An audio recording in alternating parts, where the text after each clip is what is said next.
Bueno, tengo un amigo que se está recuperando del coronavirus. Eso ya es una buena noticia. Y ha aprovechado la cuarentena para ver Narcos, que es la serie esta basada en la vida de Pablo Escobar que ha tenido tanto éxito. Así que me llamó para hacerme dos preguntas. Básicamente que cómo funciona Colombia y qué pensaba de lo que iba a pasar con la epidemia en nuestro país. Así que vamos a intentar hacerlo. Iré poniendo las imágenes de algunos de los documentales que he hecho sobre Colombia, que están en YouTube en la lista de reproducción llamada Colombia. Eso sí, advierto que pueden herir la sensibilidad, porque esto no es Narcos, los hechos y los personajes de los documentales son reales. Es la historia de Colombia.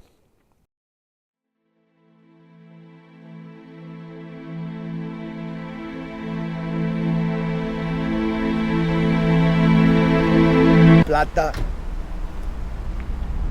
o plomo. Bueno, ¿qué es lo que no cuenta Señores, yo Narcos? soy Pablo Emilio Primero, Escobar Gaviria. efectivamente Colombia es uno de los países más violentos y desiguales del mundo. Y eso es una vergüenza para todos los colombianos. Pero tiene una explicación. Siempre ha habido una lucha entre ricos y pobres. Y como en casi todo el mundo, pues se han impuesto los poderosos, usando la fuerza y básicamente el engaño.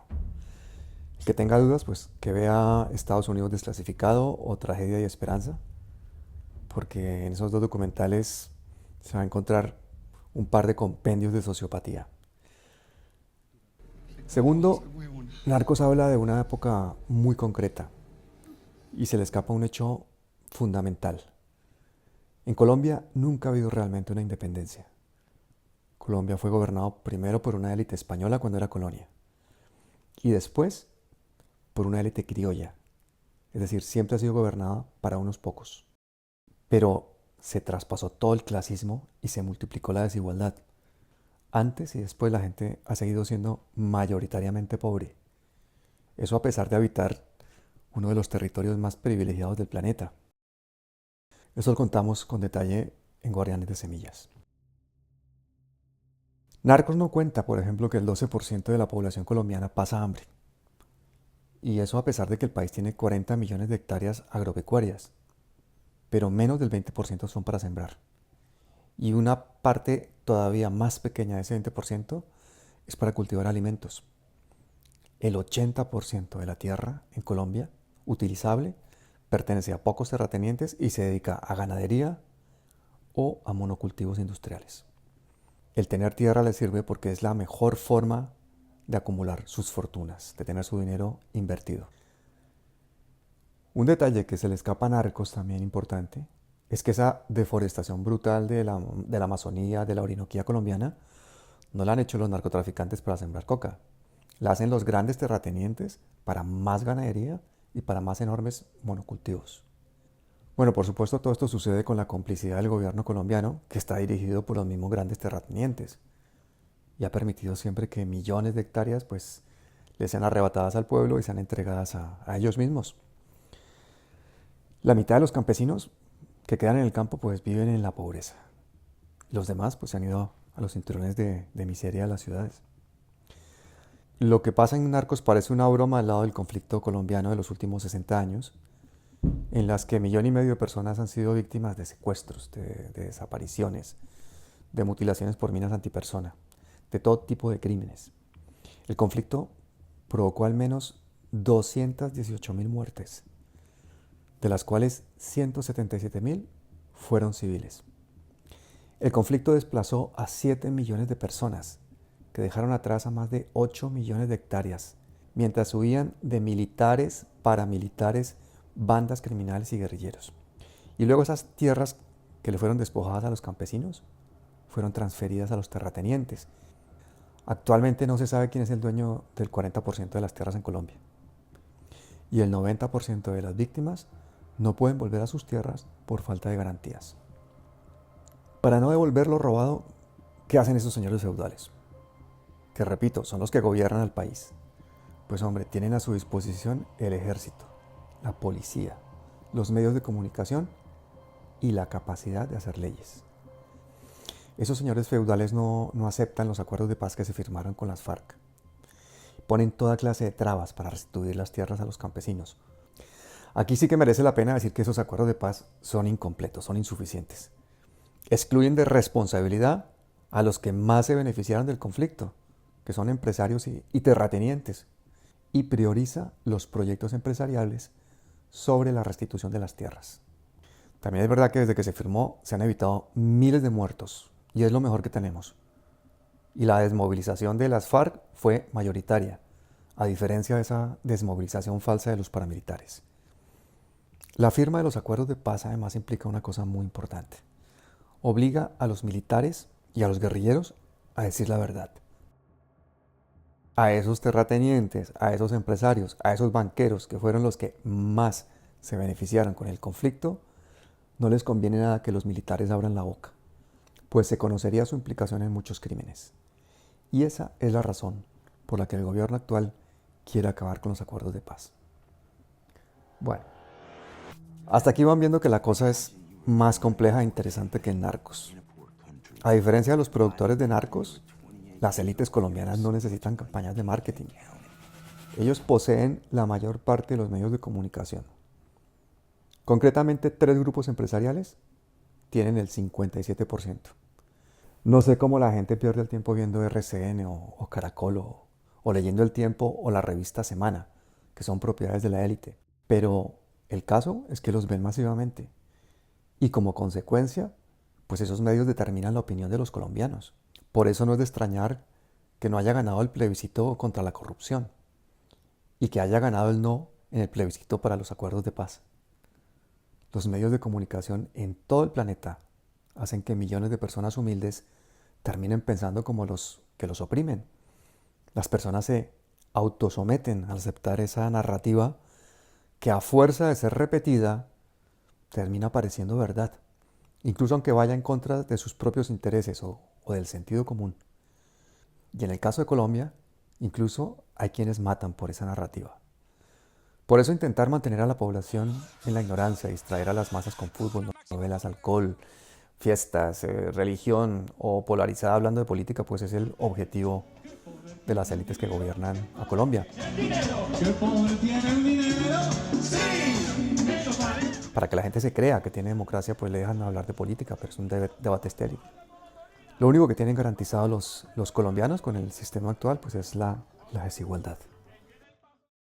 En libertad de prensa, Colombia ocupa el puesto 128 entre 180 países. Eso es un nivel donde solo hay dictaduras y regímenes totalitarios. Ahora mismo hay un solo canal independiente, que es Noticias 1, que está resistiendo con el apoyo de las personas, pero que no sé cuánto tiempo va a sobrevivir. La información más independiente de Colombia llega a través de canales de YouTube o de las redes sociales, con lo que publican los propios ciudadanos. Y a través de esas redes sociales fue que se convocó el paro nacional, que fue el de mayores manifestaciones en la historia del país. El problema es que el coronavirus ha sido muy efectivo para cortar de tajo todas esas manifestaciones sociales. Al igual que en Narcos, en Colombia, los que tienen privilegios no los quieren perder. Y esta es una parte muy importante. Ese mantenerse con el uso de la fuerza hace que Colombia tenga un gasto en defensa que es el 30% del presupuesto colombiano. Una suma brutal, casi 41 billones de pesos. Solo el 5% del gasto militar es algún tipo de compra o inversión. La mayor parte del dinero se va en pagar sueldos y prestaciones al cerca de 500.000 de militares, beneficios sociales a sus familias y pensiones a sus jubilados. Es decir, la principal actividad del militarismo colombiano es autoperpetuarse, mantener sus privilegios y financiar su bienestar y el de sus familias. De allí, la necesidad de alimentar un conflicto interminable y buscar nuevos enemigos y amenazas para la seguridad, porque de eso viven, directa o indirectamente, varios millones de colombianos. Y eso ha convertido la violencia y el propio militarismo en un modelo social ampliamente extendido fuera del ejército. Hay países que tienen un número similar de habitantes y sus ejércitos son 4 veces más pequeños. Por ejemplo, España. Al Estado colombiano creo que le pasa lo mismo que a Estados Unidos. Necesita una guerra constante que justifique el aparato militar que le mantiene en el poder. La diferencia es que nosotros esa guerra la libramos contra nosotros mismos. Lo absurdo de ese monstruo militar lo cuenta en la segunda parte del documental Palacio de Justicia y el del aparato militar norteamericano en Estados Unidos desclasificado. Palacio de Justicia fue el holocausto por el que ha sido juzgado y condenado el gobierno colombiano y en el que el ejército torturó y asesinó no solo a los guerrilleros que perpetraron el asalto, sino que aprovechó la oportunidad para hacer lo mismo con jueces que investigaban a miembros de las Fuerzas Armadas por violación de derechos humanos. Magistrado auxiliar del Consejo de Estado Carlos Horacio Urán, saliendo vivo del Palacio de Justicia. Urán con saco...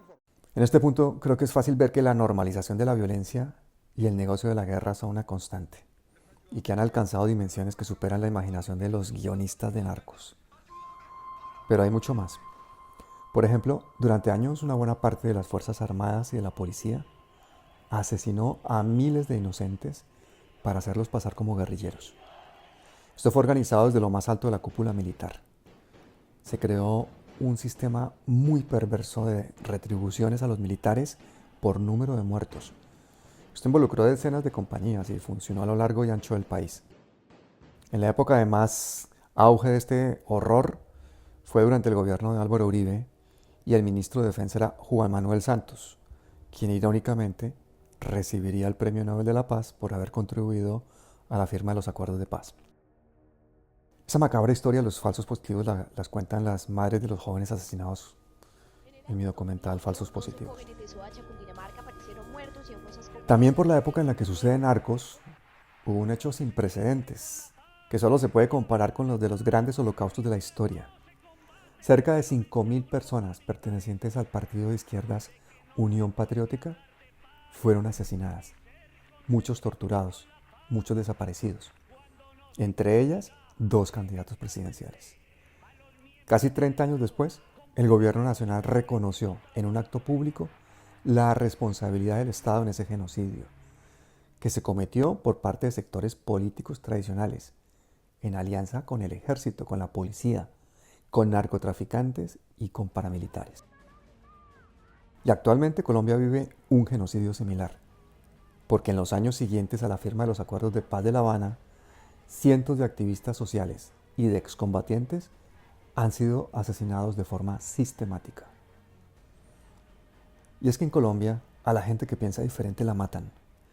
Por eso ha habido cientos de masacres por todo el país, tan escalofriantes como la de Trujillo, que cuenta en Anatomía de nuestra violencia, y por la cual también fue condenado el Estado colombiano por actuar en asociación con narcotraficantes y paramilitares.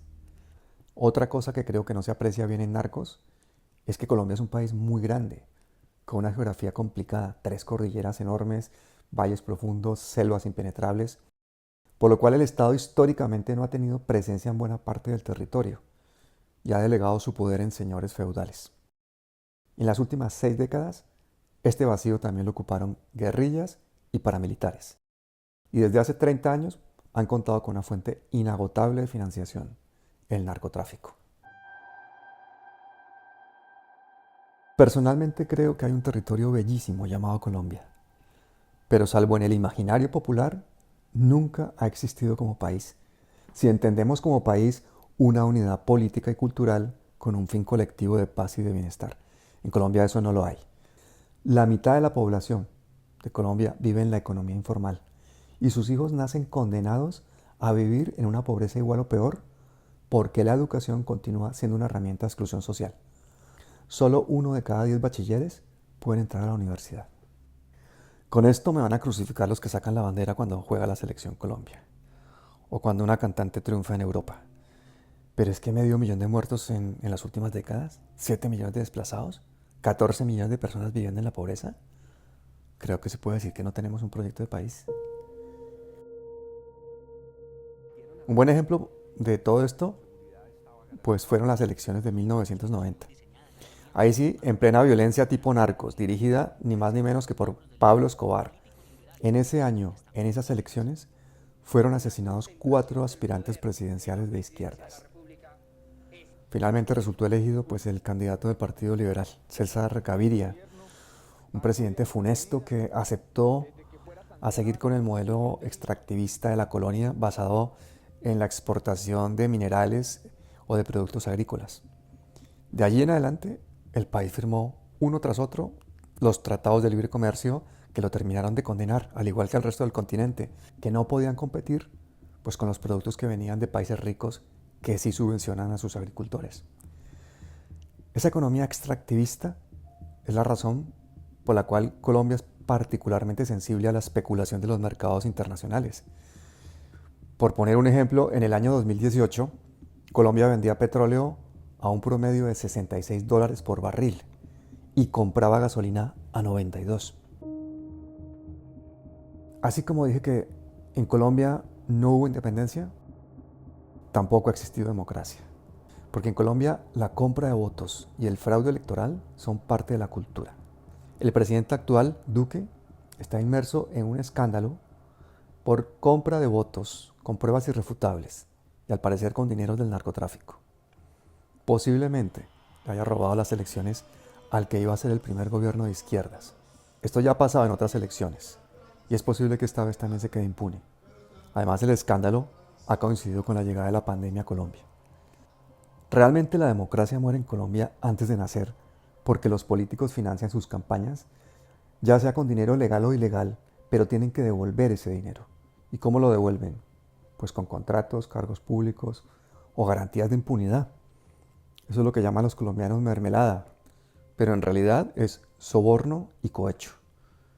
Los planes de desarrollo del gobierno realmente son planes de saqueo, pues llevan al país a un círculo de más deuda, más privatizaciones, es decir, a que lo colectivo siga pasando a manos particulares. Encima, los que controlan esos planes son elegidos por los mismos que van a ser controlados. Así que, como ven, Narco se queda corto incluso en lo referente a corrupción. Otro factor que hay que tener en cuenta es que en Colombia siempre ha gobernado la derecha, que Colombia es el gran aliado de Estados Unidos en el continente, es el Israel sudamericano, al punto que el presidente Uribe le cedió el uso de 7 bases militares a ese país. Eso le significa un apoyo clave a Uribe, quien acumula más de 200 procesos en su contra, por todo tipo de cosas: narcoparamilitarismo, fraude electoral, corrupción administrativa, falsos positivos, otorgar licencias aeronáuticas para el narcotráfico, masacres, desaparición de testigos, asesinato de líderes sociales, etc. Pero ninguno de esos procesos prospera. ¿Por qué? Pues porque los expresidentes solo pueden ser juzgados por la Comisión de Acusaciones del Congreso y Uribe controla el Congreso. Y eso es una constante en Colombia.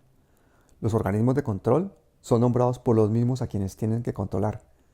Eso pasa en mayor o menor grado con la Defensoría del Pueblo, con la Contraloría, con la Procuraduría o con la Fiscalía.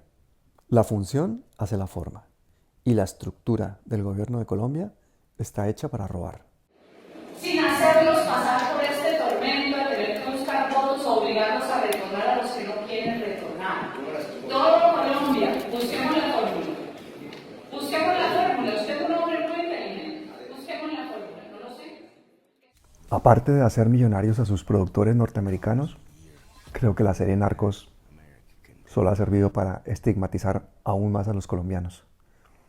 Quienes la vean pueden pensar que Colombia es especial, pero en realidad ninguna nación lo es, por pobre, rica o pacífica o violenta que sea. Bajo las mismas circunstancias históricas y geográficas, todas serían parecidas.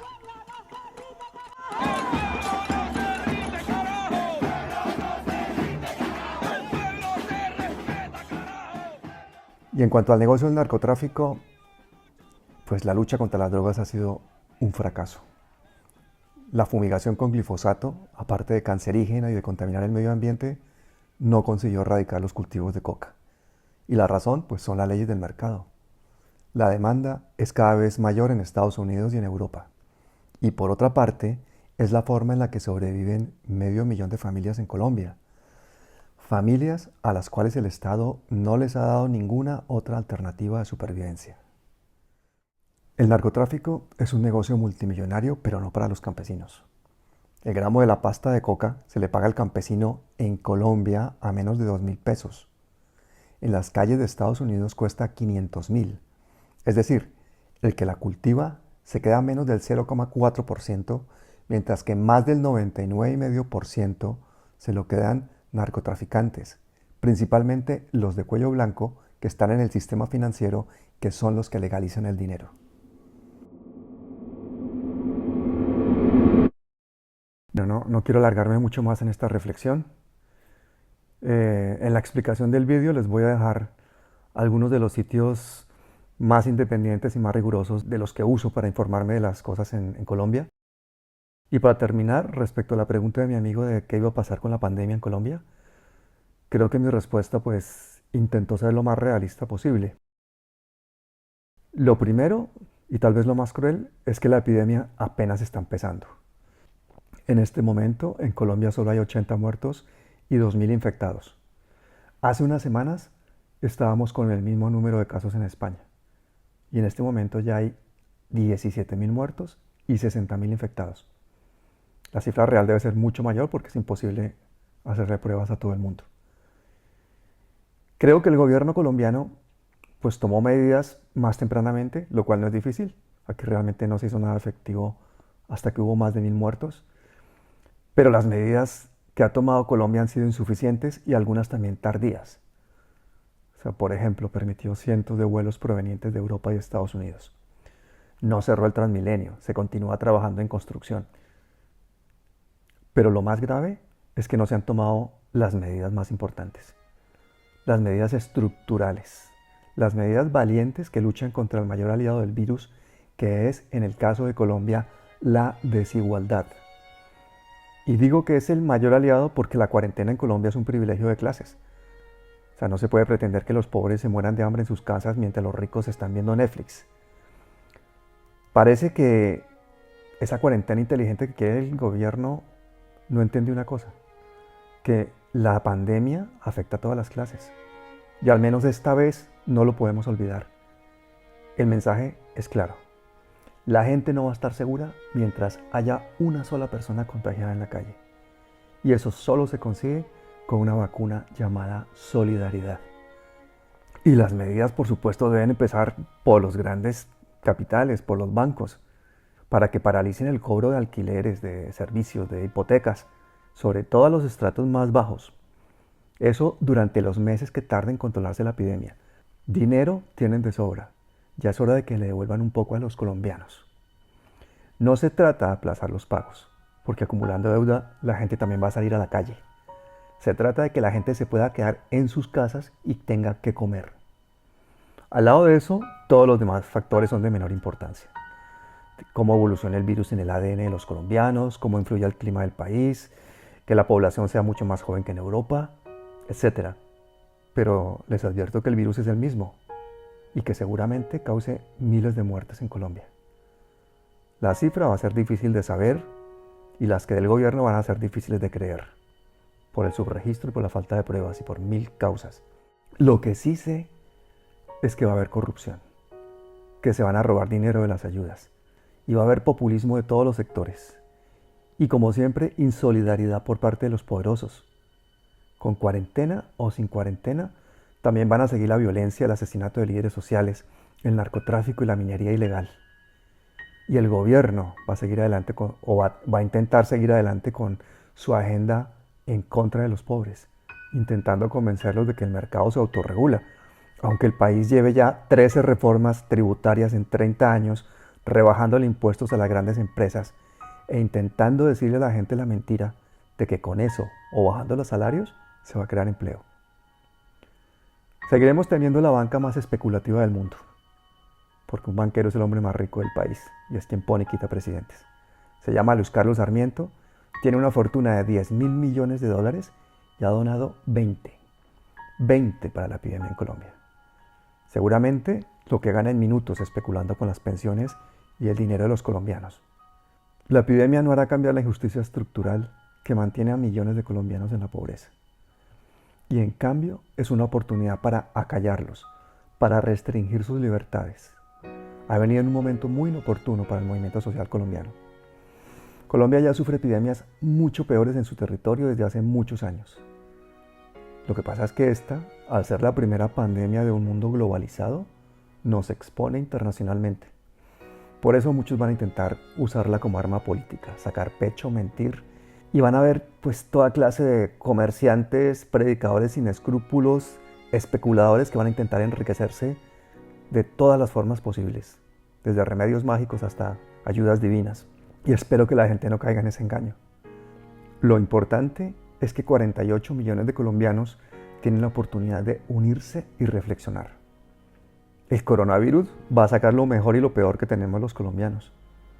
Para los líderes sociales, los trabajadores y los estudiantes que forman la resistencia, va a seguir la lucha. Esa lucha por cambiar desde sus entornos la forma en que funciona el país y darle otra forma a la sociedad. Este diminuto virus que ni siquiera tiene cerebro nos ha dado una lección básica. No hace falta ser un gigante para vencer. Es la unión lo que hace la fuerza. Y esa lección es el prerequisito para poder aplicar la segunda, la que nos ha enseñado la historia. Si queremos sobrevivir, tendremos que desobedecer.